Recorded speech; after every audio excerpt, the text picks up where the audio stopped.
morning, everybody. Thank you for joining us here on the BioEngine webinar talk today by Dr. Muthamillarasan, who has earned his postgraduate degree in biotechnology from Madurai Kamraj University and got PhD in plant biotechnology from NIPGR New Delhi. His current research focuses on structural and functional genomic study towards the improvement of foxtail millet. On the structural genomics aspect, his group is developing different large-scale molecular markers for use in genomics-assisted breeding. From the functional genomics perspective, his research group is characterizing important genes and gene families to delineate their precise roles in conferring climate-resilient traits. In his area of research, Dr. Muthu has published 30 original research, 12 reviews, 11 book chapters, and 9 popular articles. The citation index of his publications is 1904, H index of 24, and his item index is 32. In recognition of his scientific contributions, he has been awarded several national and international awards, such as INSA Young Scientist Medal in 2018, NASI Young Scientist Platinum Jubilee Award in 2018, USIF Fulbright Alumni Award in 2019, Indo-Australian Career Boosting Gold Fellowship in 2017, Fulbright Nehru Doctoral Research Fellowship in 2015, etc. Recently, he has been selected as a member of the prestigious Indian National Young Academy of Sciences, India. In addition to doing science, Dr. Muthu routinely travels to the rural areas of the nation to deliver popular lectures in the areas of career development to school and college students.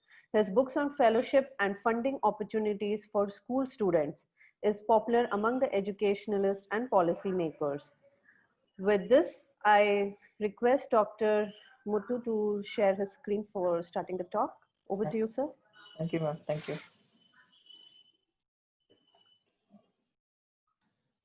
Yeah, is that visible? Yes. Okay. So,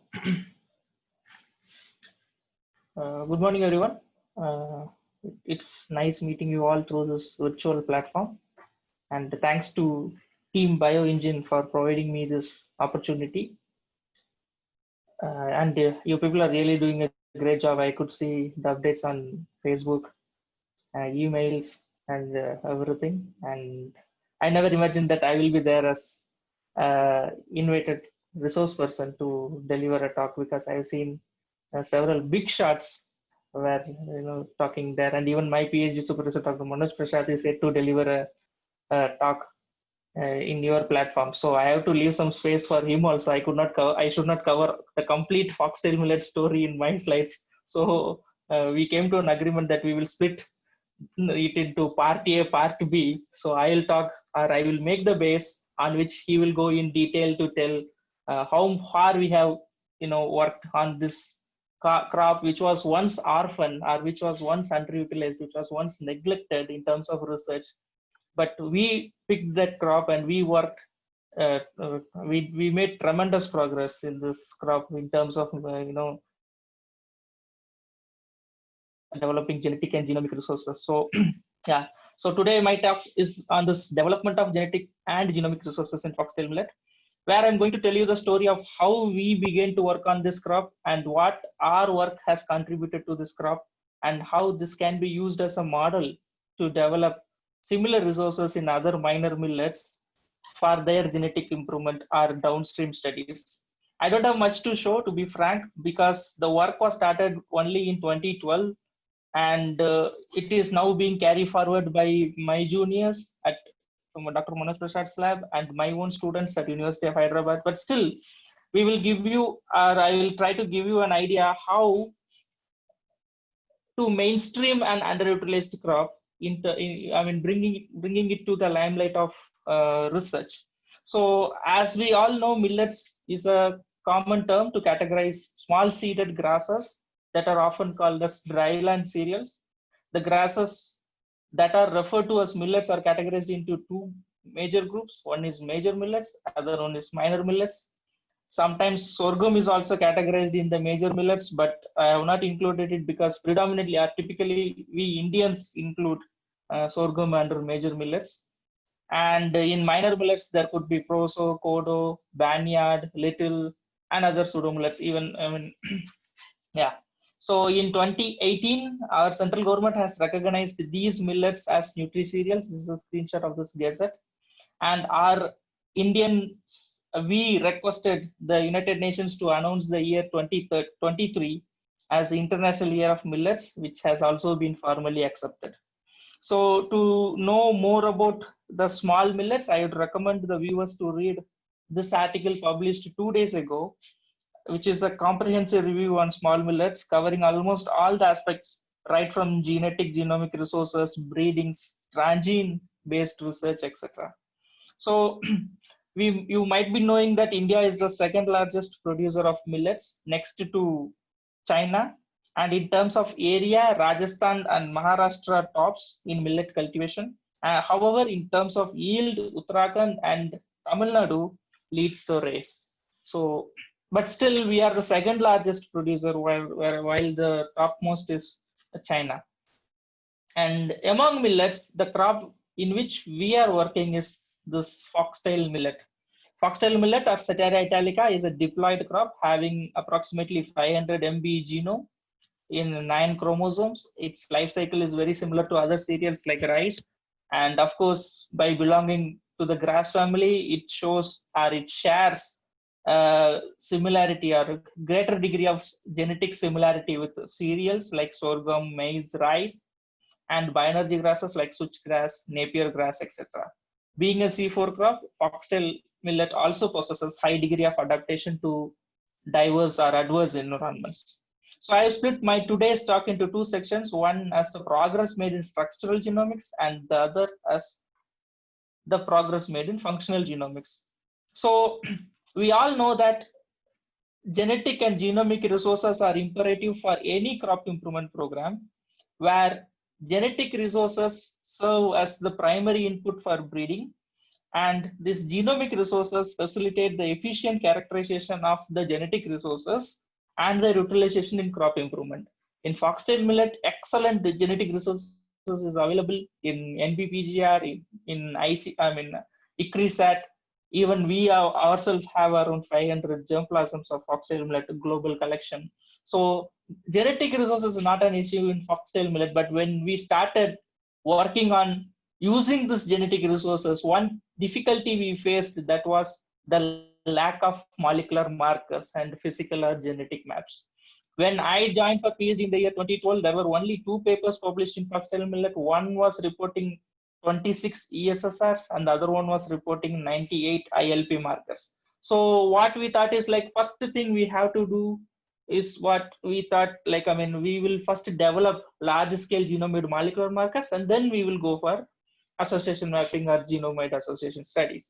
So in that direction, we started developing large scale molecular markers where we used the publicly available transcript data, because that time we didn't have much resources to sequence our own transcriptomes. So we had to rely on the publicly available transcriptome data, where we used them, segregated into 2 coding sequences and intronic sequences.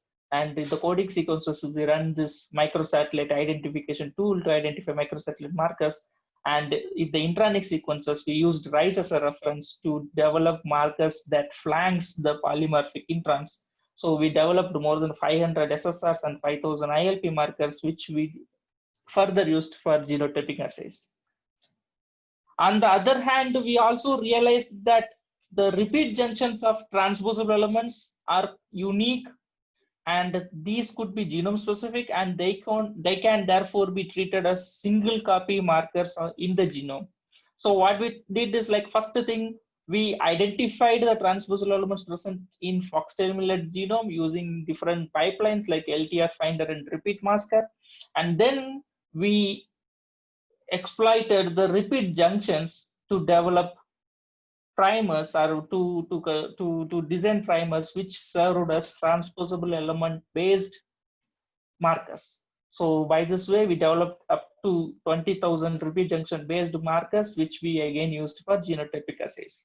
So by this way, we now developed several markers, 20,000 of TE based, 176 of microRNA based, 5,000 plus ILP based, and 400 plus ESSRs. So these markers certainly showed high levels of transferability, which highlighted the application of these markers in comparative genome mapping and evolutionary studies in other grass species, particularly those lack genome sequence information or genetic maps. And the developed markers were also used to construct or analyze genetic relationships and genetic diversity of millets and non-millet species. The results showed that minimal number of markers were able to discriminate between millets and non-millet species, as you could see here. Maximum synteny of these markers were observed between foxtail millet and sorghum, followed by foxtail millet maize and foxtail millet rice. And the map clearly indicated the decline in synteny with increase in phylogenetic distance between these crops. And even in certain cases, you could see the nested chromosomal fusion, which was frequently observed in the grass genomes.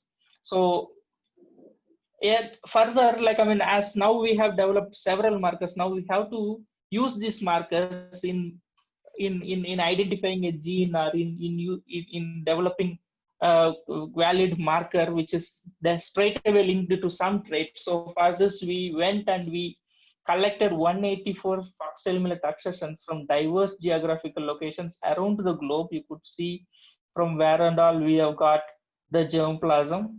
And what we did from 2013 onwards, we did phenotyping in our NAPGR fields for 10 yield contributing agronomic traits for 3 consecutive years. So now we have the phenotypic data. On the other hand, we have the genotypic data. Then we went for association mapping, where we identified 8 markers associated with 9 different agronomic traits, contributing to this much percentage of phenotypic variation. That was perfectly fine. By this time, what happened is NGS came into the picture, and when NGS came into the picture, we were able to go for whole genome resequencing or low throughput sequencing.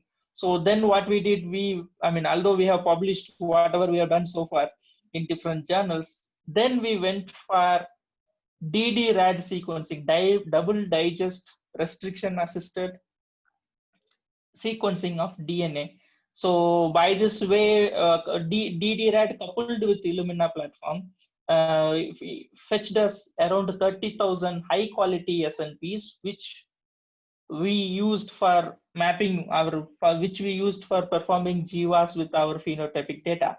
So one thing, since we already had the phenotypic data, we did GWAS, we identified 81 marker trait associations involving 79 SNPs that were identified, and we published that in scientific reports. If you could see, several genes were still unknown, and students are working on these unknown genes to know what exactly these genes have role in regulating grain yield or 1000 grain weight or flag leaf width, etc., etc. Even in one case, this ABC2 type transporter, this has been recently characterized for its role in grain size in chickpea. Recently, we have also got a kind of its ortholog, so we are also trying to work on this aspect. On the other hand, you might be knowing that foxtail millet or millets in general are rich in micro and macronutrients compared to other millets and major cereals. So what we did is we used ICP-MS to analyze 10 micronutrient content in different millet grains. As you could see this data, finger millet is obviously rich in calcium, foxtail millet is rich in phosphorus, magnesium, and sulfur, even zinc. So yeah, millets are obviously rich in micro and macronutrients. So what we did, we estimated these 10 micronutrient elements in our 184 plus. After that, we even got little more. So now, by that time, we had around 200 foxtail millet germplasm. So we analyzed the micronutrient content in those 200 germplasm, and then we performed GWAS, where we identified 74 marker trait associations for the 10 elements.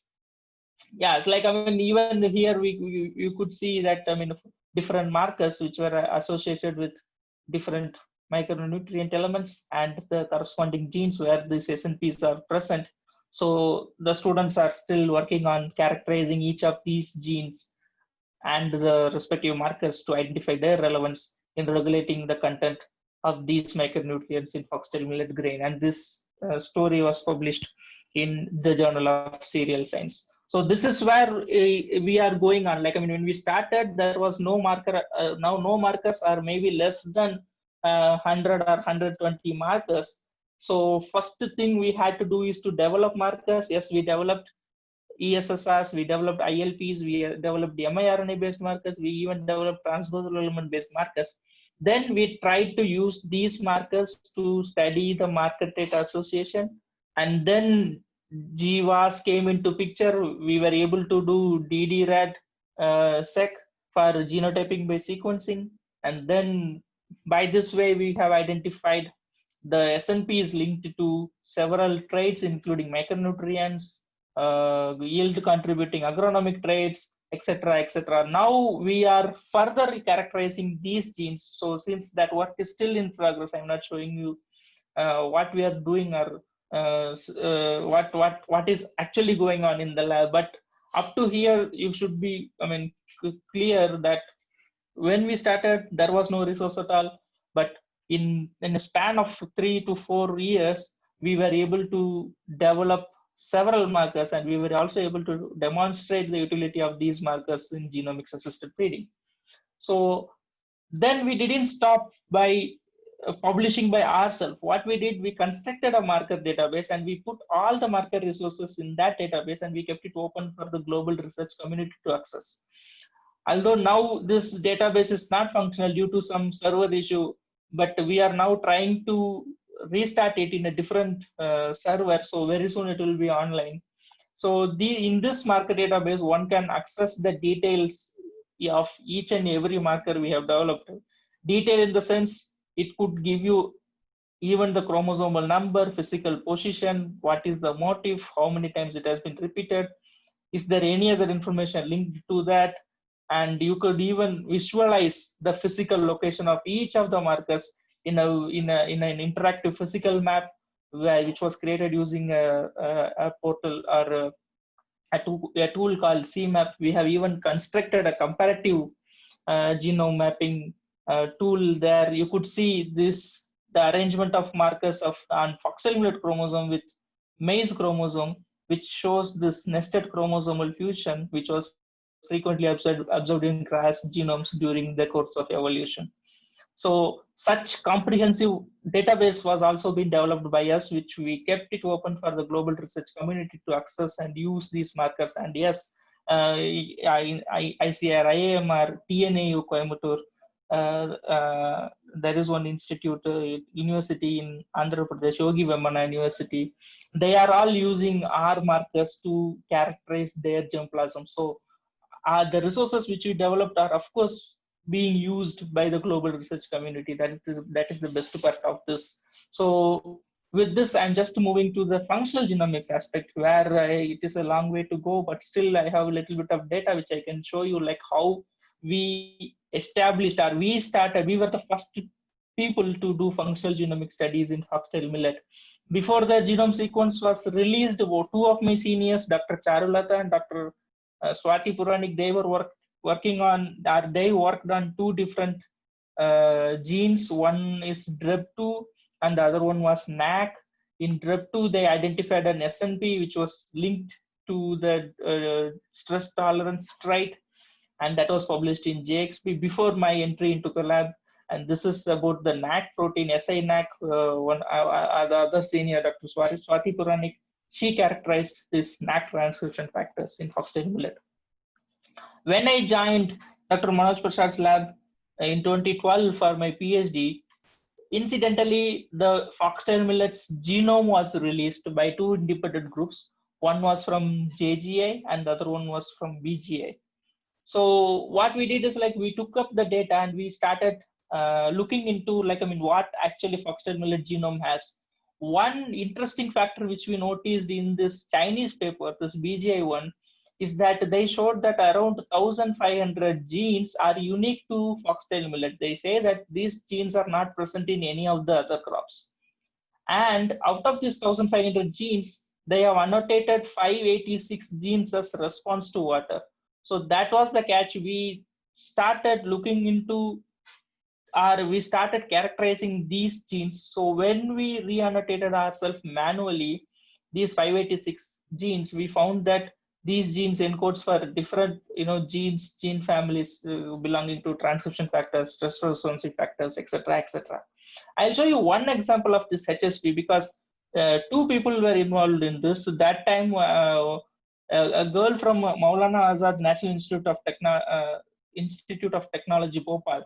Her name is Janani. She joined for her MSc MTech internship, and Roshan Kumar Singh, he is from University of Calcutta. He joined for his PhD. So we three were there, and we started working on characterizing each and every gene families. And one example I will show you, this HSP one, because that work is being carried forward, and even a patent has been filed. So although I will not be able to give much details because Dr. Manoj Prasad will be giving more details on this about the progress that is being done, but I'll show what we have done as a preliminary, or as a base for this work. So we all know that HSPs regulate different aspects of stress defense through protein-protein interactions of the target proteins, of course. And what we did, we went to identify the genes that encode for these HSPs. So we all know that HSPs fall into 5 different categories, but the data of HSPs present in other related species were available, but in foxtail millet there was no report. As I said, we were the first to do that. So first thing what we did is we tried to identify the heat shock protein encoding genes in foxtail millet using several computational tools. We identified 100 plus genes. We classified them according to their molecular weight, and we analyzed this phylogeny of the heat shock proteins, which classified the proteins into different classes and subgroups. I'm not going into those details. And when we plotted them on the 9 chromosomes of foxtail millet, we found that these genes are ununiformly distributed on the 9 chromosomes, and few were segmentally duplicated. The colored lines indicates the segmentally duplicated genes, and a few were tandemly duplicated. The yellow ones indicate the tandemly duplicated genes.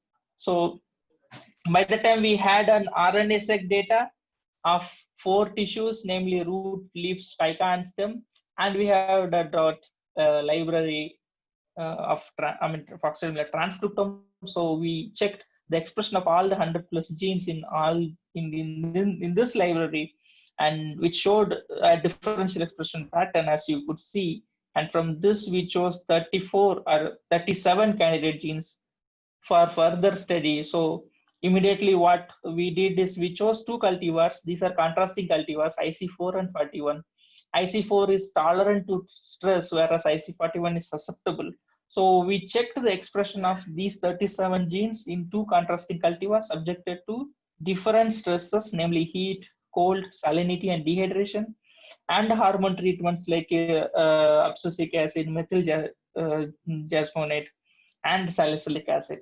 Although you could not predict anything from this heat map, one thing I can show you in specific is that this one gene, SHSP27, showed 35-fold higher expression in the tolerant cultivar during heat, and 47-fold higher expression in the tolerant cultivar during salt stress, and 21-fold higher expression in cold stress in the tolerant cultivar.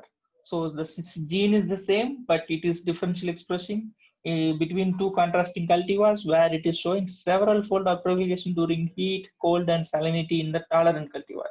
So we did 2 things before publishing this out. One thing is that we tried overexpressing. By that time, foxtail millet